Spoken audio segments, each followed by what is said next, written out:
you, Mayor. My pleasure. Good afternoon. How are you? Good. How you doing today? I'm good. It's a glorious day, Isn't right? that right? Isn't it Beautiful great? fall day. Absolutely, absolutely. When you're ready, we're not going to keep you long. Okay, no because problem. I know you've got a lot going on. Yeah. We just wanted, I'm putting a piece together about Ruth Bader Ginsburg, and just wanted to get your thoughts. Obviously, former federal prosecutor, someone who loves the law.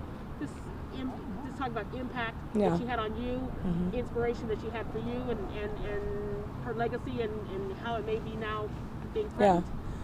Well, first of all, when I heard the news yesterday evening, I was fairly devastated. She's obviously fought a long, courageous fight against cancer and succumbed to the illness yesterday.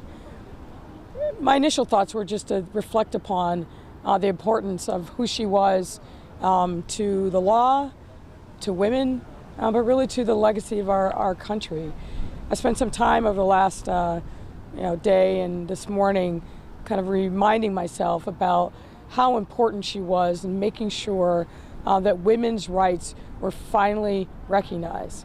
I was thinking about the young women today growing up in a world where we still have challenges, but really where the sky is the limit for their talents. But in a time when I was growing up, not that long ago, women were discriminated against by law. Things were baked into the law that made sure that we made less, that we weren't able to get certain jobs, that we didn't get benefits, health care. I mean, every form of privilege in our lives was constrained by law simply because of our gender. And Ruth Bader Ginsburg really was a champion for changing all of that, chipping away little by little cases that were filed on behalf of women and some men all across the country that made their way to the Supreme Court. She was a tireless advocate for women's rights and for making sure that women and children had the opportunity to really grow and flourish in this country and not be constrained by arbitrary discrimination that was embedded into the law.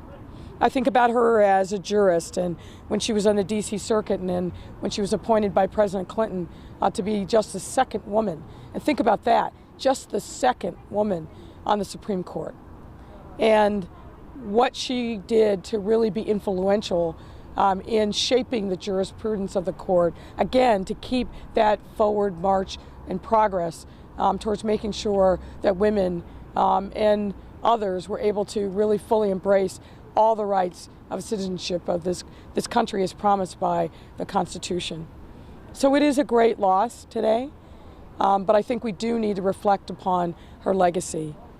I'm discouraged that less than 12 hours after her passing, the partisanship took hold. The hypocrisy of Mitch McConnell, the hypocrisy of Lindsey Graham.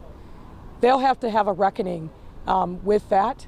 But I think what we need to do in this moment is not allow the partisanship to tilt the direction of the court in a way that's unfair.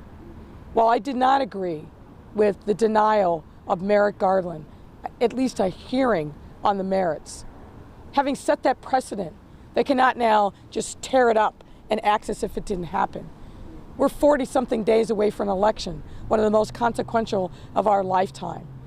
As Joe Biden said last night, the next president should pick the jurist that the Senate should consider for the Supreme Court, not the other way around.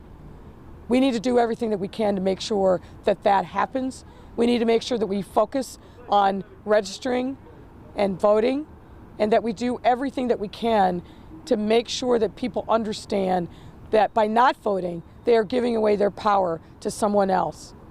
So in the name of RGB and everything that she stood for, we need to make sure that Ruth Bader Ginsburg's legacy lives on.